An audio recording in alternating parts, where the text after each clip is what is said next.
कुछ श्याम प्रेमी किराए के मकान में रहते हैं। बाबा के चरणों में अरदास लगाइए।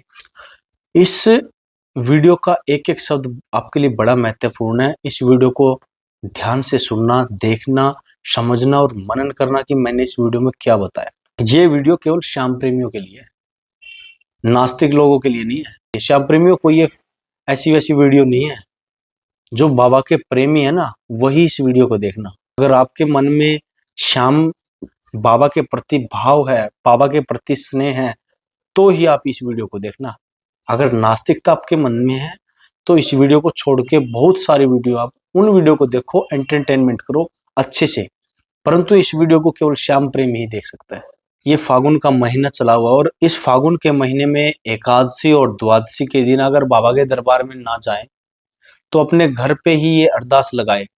क्या क्या त्रुटि रहती हैं जब हम बाबा के चरणों में अरदास लगाते हैं। श्याम प्रेमी बड़ी खुशी के साथ में अपने घर पे जाते हैं, क्योंकि उन सभी श्याम प्रेमियों की अरदास पूर्ण हो जाती है। सभी को प्रणाम। जय श्री श्याम, जय चुलकाना धाम, जय खाटू धाम। मैं मोहित पुजारी चुलकाना धाम से आप सभी को जय श्री श्याम। श्याम प्रेमियों, फागुन का महीना चला हुआ है। बाबा श्याम जी का ये उत्सव बड़ी धूमधाम से मनाया जाता है। खाटू धाम, चुलकाना धाम और भी अन्य बाबा के जितने दरबार है, सभी दरबार में बाबा श्याम जी का ये त्योहार मनाया जाता है फागुन के महीने में। फागुन के महीने में एकादशी द्वादशी को खाटू धाम, चुलकाना धाम लाखों करोड़ों की संख्या में बाबा के दरबार में श्याम प्रेमी देश विदेश से दर्शन करने आते हैं। बाबा के चरणों में अरदास लगाते हैं। अरदास लगाने के बाद में श्याम प्रेमी बड़ी खुशी के साथ में अपने घर पे जाते हैं, क्योंकि उन सभी श्याम प्रेमियों की अरदास पूर्ण हो जाती है।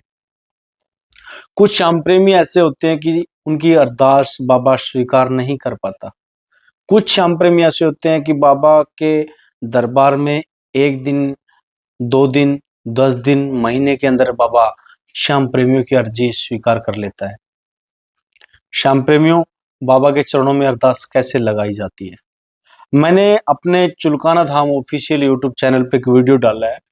बाबा के चरणों में अरदास कैसे लगाई जाती है, किस प्रकार से लगाई जाती है, क्या क्या त्रुटि रहती हैं जब हम बाबा के चरणों में अरदास लगाते हैं, क्या कमियां रहती है बाबा के चरणों में जब अरदास लगाई जाती है। श्याम प्रेमियों, बाबा के चरणों में अरदास कैसे लगाई जाती है, मैंने एक वीडियो डाला है। वो वीडियो सभी श्याम प्रेमियों ने देखा है और लगभग 100% श्याम प्रेमियों के कार्य सिद्ध हुए हैं। एक बार फिर से मैं आपको बता रहा हूं कि बाबा के चरणों में अरदास कैसे लगाई जाती है। कुछ श्याम प्रेमी अच्छे तरीके से समझ नहीं पाते कि बाबा के चरणों में अरदास का जो तरीका वो किस प्रकार से बताया, तो इस वजह से मैंने एक दोबारा वीडियो बनाई। एक और बात बता दो, सबसे अच्छी बात है ये महीना फागुन का चला हुआ है और फागुन के महीने में बताया ना मैंने आपको कि लाखों करोड़ों की संख्या में बाबा के दरबार में जाते हैं। ऐसे नहीं जाते वो, उनकी तमन्ना बाबा के चरणों में मनोकामना पूर्ण होती है, इसलिए बाबा के दरबार में वो लाखों करोड़ों की संख्या में दर्शन करने जाते हैं, अपनी अरदास पूर्ण करने के लिए जाते हैं। ये फागुन का महीना चला हुआ और इस फागुन के महीने में एकादशी और द्वादशी के दिन अगर बाबा के दरबार में ना जाएं तो अपने घर पे ही ये अरदास लगाए। बाबा श्याम जी बड़ी जल्द ही आपकी अरदास स्वीकार करेगा। अरदास किस प्रकार से लगाई जाती है, अगर चाहे तो आप ये वाली वीडियो को आप देख सकते हो, अन्यथा मैं एक बार आपको बता भी दूं कि अरदास किस प्रकार से लगाई जाती है। प्रेमियों, आप एक नारियल लेना, पानी वाला। कई श्याम प्रेमी ऐसे कंफ्यूज हो जाते हैं कि ये वाला नारियल ले या फिर ये वाला। श्याम प्रेमियों, ये वाला नारियल आपने लेना है और एक धागा लेना है, मौली, जो हम अपने हाथ पर लपेटते हैं जब हम हवन इत्यादि कार्य, कोई भी शुभ कार्य करते हैं तो मौली जिसे कहते हैं, मौली लेनी है। हल्दी लगे हुए चावल लेने हैं। देखो कुछ श्याम प्रेमी हमारे पास मैसेज करते हैं कि हल्दी लगे हुए चावल क्यों यूज किए जाते हैं। श्याम प्रेमियों, कोई भी हम अपने घर पे हवन इत्यादि कोई भी शुभ कार्य करते हैं तो चावल और हल्दी का प्रयोग करते हैं हम पूजा घर में। जब हम कोई संकल्प लेते हैं, पूजा करते हैं या किसी भगवान का ध्यान करते हैं तो हम हल्दी लगे हुए चावल यूज करते हैं। तो इसीलिए हर शुभ कार्य में पीले हल्दी लगे हुए चावल यूज किए जाते हैं। श्याम प्रेमियों, बाबा के चरणों में आप अरदास लगा रहे हो तो ये आप शुभ कार्य करने जा रहे हो। पता नहीं कौन सा कार्य है, ये आप सभी जानते हो, आपके मन में होता है ये कार्य, तो आप कोई ना कोई शुभ कार्य करने तो जा रहे हो। बाबा मुझे गाड़ी दिला दो, बाबा मुझे मकान दिला दो। कुछ श्याम प्रेमी किराए के मकान में रहते हैं, बाबा के चरणों में अरदास लगाइए। बाबा पता नहीं जीरो से हीरो बना दे, 1 रुपये से करोड़पति बना दे, ये किसी को नहीं पता है। आप अपना कार्य कीजिए, बाबा के चरणों में अरदास लगाइए। आगे करना बाबा श्याम जी का काम है। आप अपनी तरफ से अपना कार्य करिए, बाबा के दरबार में, बाबा के चरणों में अरदास लगाइए। तो श्याम प्रेमियों, एक पानी वाला नारियल लेना है। पानी वाला नारियल के साथ में आपने एक मोली, जिसे हम पूजा के समय प्रयोग करते हैं, मोली, जो हाथ पे कलावा बोलते हैं जिसे, वो हमें लेना है। एक सफेद पेज लेना है। कुछ श्याम प्रेमी कहते हैं कि लाइन लगा हुआ, नहीं श्याम प्रेमियों, ये आप कोरा पेज ले सकते हो। उस कोरे पेज पे आप लाल पेन से, जिसकी लाल लिखाई लिखी जाती हो, लाल पेन से आप 2, 5, 10, 15, जिस प्रकार से आपकी व्यवस्था अच्छी हो उसी प्रकार से आप उस लाल पेन का यूज कर सकते हैं। उसी प्रकार से आप उस लाल पेन को खरीद सकते हैं। लाल पेन से अपने मन के भाव उस पेज पर लिखें। सबसे पहले ओम श्री श्याम देवाय नमः के साथ में आप उस अरदास को शुरुआत करें, प्रारंभ करें। उसके बाद में आपके जो मन में जो भी बात हो, जो भी आप बाबा के चरणों में अर्पण करना चाहते हो कि बाबा मुझे मकान दिला दो, बाबा मुझे गाड़ी दिला दो, जो भी आपकी इच्छा हो, वो बाबा के चरणों में आपने उस पेज के माध्यम से पहुंचानी है।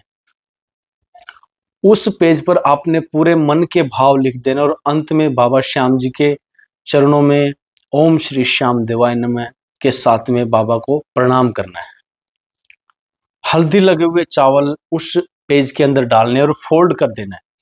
फोल्ड करने के बाद में जो आपने पेन यूज किया है, जिससे आपने बाबा के चरणों में जो अरदास लिखी है, वो पेन भी उस पेज के साथ में ही मोली के साथ में बांध दे, पानी वाले नारियल के ऊपर लपेट दे।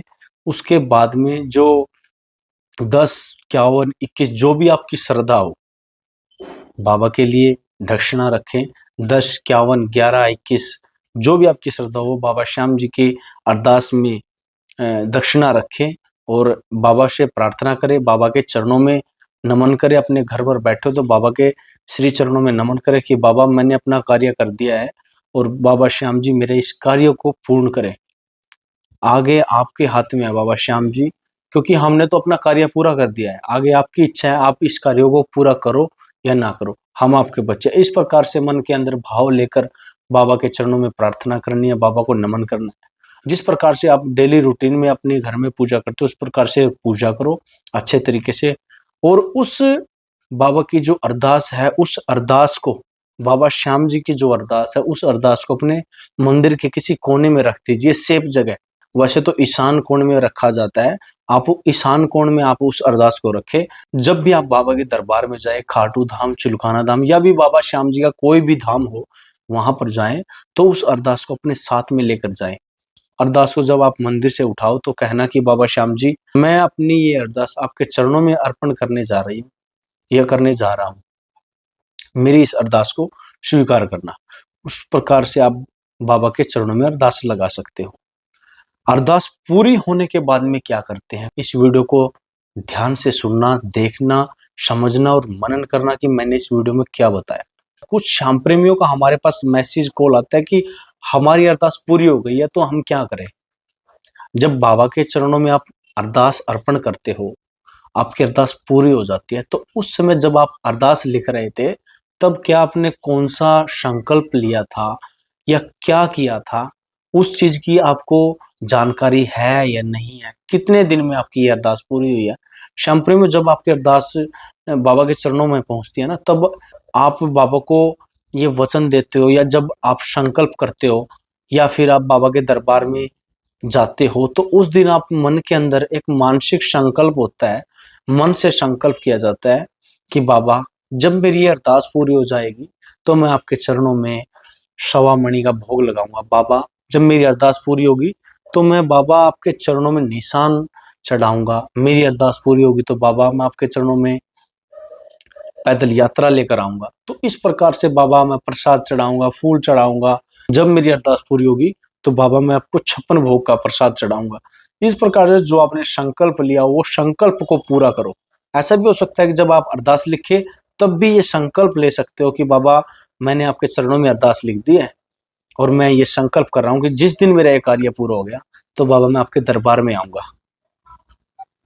तो आपने जो संकल्प लिया है उस संकल्प को याद करते हुए उस कार्य को पूर्ण करो। इस प्रकार से बाबा के चरणों में अरदास लगाई जाती है। अगर ऐसा हुआ श्याम प्रेमियों, अरदास लिखते हुए आपने बोला कि बाबा मैं आपके चरणों में सवामणि का भोग लगाऊंगा, और आपकी अरदास बहुत समय बाद पूरी हुई और आप भूल गए कि मैंने क्या बोला था क्या नहीं, उसके बाद में आप उस अरदास के लिए उसी दिन जब आपकी अरदास पूरी हो जाती है तब आप कुछ और अन्य कार्य कर देते हो। जैसे भाई आपने बाबा के चरणों में निशान चढ़ा दिया, परंतु आपने सवामणि का जो प्रसाद बोला है वो नहीं चढ़ाया। तो श्याम प्रेमियों, आपको कहीं ना कहीं से ऐसा आभास होगा कि हमारे द्वारा किया हुआ कार्य कोई ना कोई छूट गया है। तो आप ध्यान रखना, और ये बड़ी विशेष बात है कि आपने ध्यान रखना है कि बाबा के चरणों में जब अरदास अर्पण करो या बाबा के चरणों में जब अरदास लगाओ तो आप किस प्रकार से लगा रहे हो, आप क्या बोल रहे हो। मैंने अरदास, जब मेरी अरदास पूरी हो जाती है तो मैंने क्या करना है, तो बड़ी ध्यान से लगाई जाती है अरदास। बाबा के चरणों में इस प्रकार से अरदास लगाई जाती है। आशा करते हैं बाबा श्याम जी आप सभी श्याम प्रेमियों की हर प्रकार से हर इच्छाएं पूर्ण करें। बाबा श्याम जी की कृपा आपके परिवार पे बनी रहे। जो श्याम प्रेमी घर से बेघर है, बाबा श्याम जी उनका अपना घर बनाए। जो गाड़ी रहित हैं, बाबा श्याम जी उनको गाड़ी दिलाए। ऐसा बाबा श्याम जी के चरणों में हम भी कामना करते हैं। सभी को जय श्री श्याम, जय चुलकाना धाम, जय खाटू धाम। हमारे इस चैनल से जुड़े रहिए। चुलकाना धाम ऑफिशियल यूट्यूब चैनल से बाबा श्याम जी से जुड़ी हुई इस चैनल पर हम वीडियो डालते रहते हैं। आप सभी श्याम प्रेमी जाकर इस चैनल की वीडियो देखना, बहुत अच्छा लगेगा आपको। सभी को जय श्री श्याम, जय चुलकाना धाम, जय खाटू धाम। प्रणाम सभी को। प्रेमियों, चुलकाना धाम ऑफिशियल यूट्यूब चैनल से जुड़े रहिए। सभी को जय श्री श्याम।